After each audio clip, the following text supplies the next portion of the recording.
Halo teman-teman, aku di sini mau membahas terkait 7 kontak laktasi WHO dan juga peran ayah. Eh, Keberhasilan menyusui itu bukan soal insting, bukan terkait perasaan. Oh, ini udah bener nih menyusuinya. Bukan cuma itu doang. Seorang ibu itu butuh informasi loh, serta dukungan. Dan yang paling penting lingkungan yang berpihak pada ibu. Dan sebetulnya semua itu sudah dirumuskan oleh WHO. Nah, kira-kira gimana sih rumusan yang udah disampaikan WHO? Nah, sebelum itu sedikit aku sampaikan ya, bahwa sebagai upaya untuk mendukung kelancaran ASI, ibu dan juga keluarga wajib punya motivasi dan juga pengetahuan yang cukup. Idealnya sejak si ibu hamil atau bahkan kalau bisa sebelum melahirkan, atau juga ya bahkan kalau bisa sebelum menikah. Dalam konteks ini si ayah sebagai pendukung pun harus mendukung dan juga belajar secara mandiri. Seperti yang udah aku singgung di awal, aku mau ngebahas terkait 7 kontak laktasi dari WHO, dan informasi ini based on buku Breast Friend karya dari Adenita.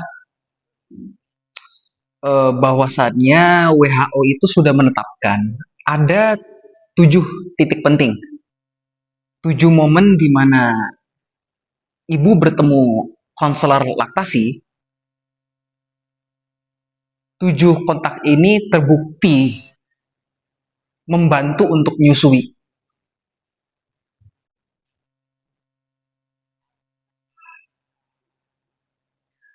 Nah, terkait kontak pertama itu dimulai di usia kehamilan 28 minggu. Di fase pertama ini, ya tentunya fase persiapan awal, si ibu itu sudah mulai memahami bagaimana tubuhnya bekerja dan apa yang akan terjadi setelah bayi lahir. Nah, kontak kedua itu usia kehamilan 36 minggu. Semakin dekat dengan hari kelahiran. Dan semakin penting juga untuk si ibu memahami teknik menyusui pun dengan si ayah, untuk memberikan support tentunya bagi si ibu. Dan apa yang harus dilakukan saat si bayi ini pertama kali menyusu? Itu seharusnya sudah mulai dipahami setidaknya di 36 minggu fase kehamilan. Nah, kontak ketiga itu inisiasi menyusu dini. Maksudnya gimana? Bahwasannya inisiasi menyusu dini itu merupakan momen emas. Kulit ketemu sama kulit, bayi mencari payudara dengan nalurinya, dan momen ini juga menentukan jalan masa depan dari proses menyusui. Nah, untuk kontak keempat itu start dari hari pertama, 2 dan 3 setelah si bayi lahir. Di hari ini ibu masih cukup sering ragu, uh, cukup nggak ya? Atau bakal nyeri nggak ya? Atau ini bener nggak sih? Itu biasanya di awal-awal ya, setiap orang melakukan hal baru, hal pertama kali pasti ya bertanya seperti itu, bener nggak ya? Nah, karena itu si ayah ini perlu untuk belajar terkait gimana sih cara yang benar untuk si ibu menyusui. Hal pokoknya apa, hal pendukungnya apa.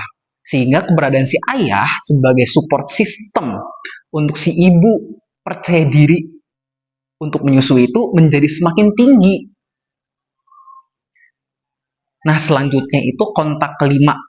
Eh, Kontak kelima ini, kontak kelima ini bisa dibilang startnya itu di hari nifas yang ketujuh. Di minggu pertama ini biasanya mulai muncul tantangan berupa ini izin ya aku sedikit menjelaskan bahwa ya, ini based on buku Best Friend karya Adenita lagi.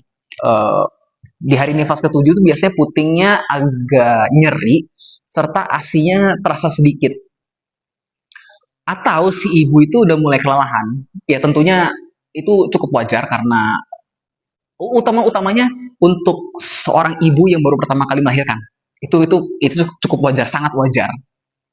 Dan selanjutnya itu kontak ke-6 itu di hari nifas ke-14. eh, di proses ini ibu tuh udah mulai terbiasa lah karena ini kan pekan kedua lah kurang lebih. Dan udah mulai eh, terbentuk juga kebiasaan serta paham gimana caranya.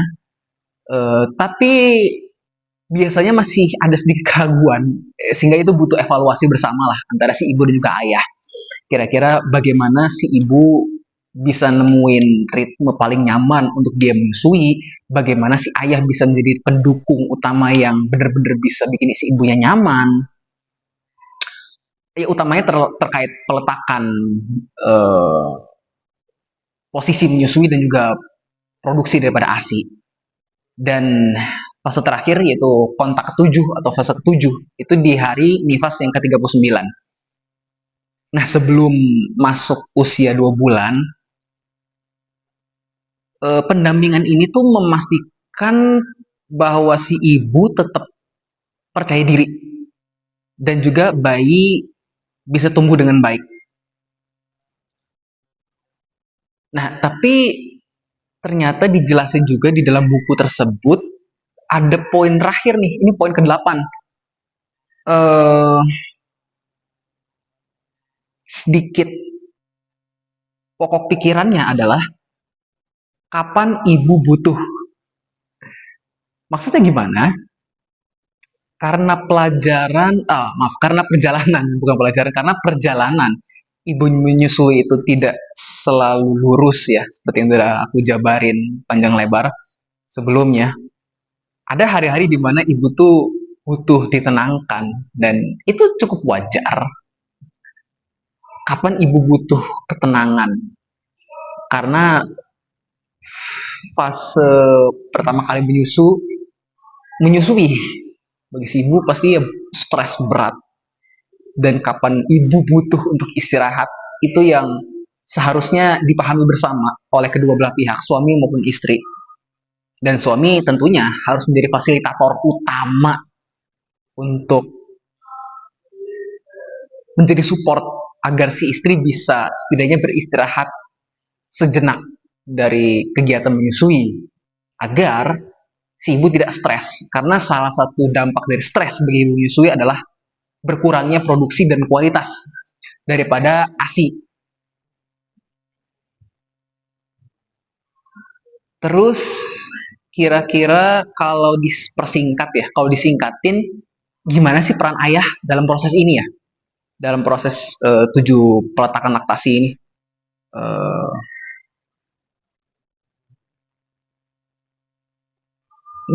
Sebenarnya dapat kita pahami bersama ya bahwa di titik ini itu ayah itu bukan jadi sekedar pendamping, tapi ayah juga ternyata penentu dari kenyamanan emosional. Itu di poin ke-8 udah aku jelasin cukup panjang lebar. Dan uh, ketika jadwal konsultasi tiba, seharusnya ayah ikut mengantar. Ketika ibu mulai ragu, ayah yang seharusnya menenangkan. Dan ketika ibu merasa lelah, ayah yang bakal bilang,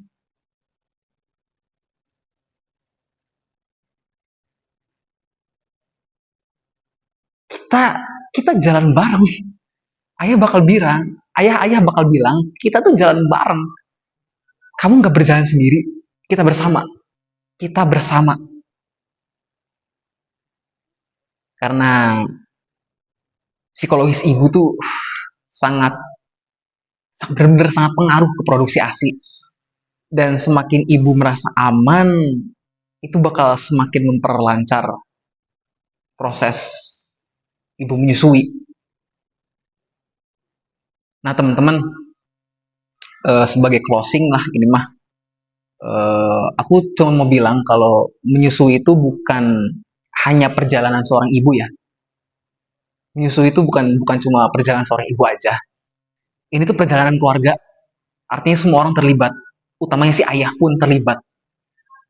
Dan dengan informasi yang tepat, dukungan emosional dan juga kehadiran ayah, proses ini tuh bisa jadi pengalaman yang kuat. Oke, pengalaman yang kuat, bukan menjadi beban bagi si ibu semata, tapi menjadi pengalaman yang kuat bagi keluarga. Oke, mungkin sekian untuk video kali ini. Untuk selanjutnya, aku masih bakal tetap membahas terkait playlist daripada Best Friend. Maka ditunggu untuk video selanjutnya. Dadah!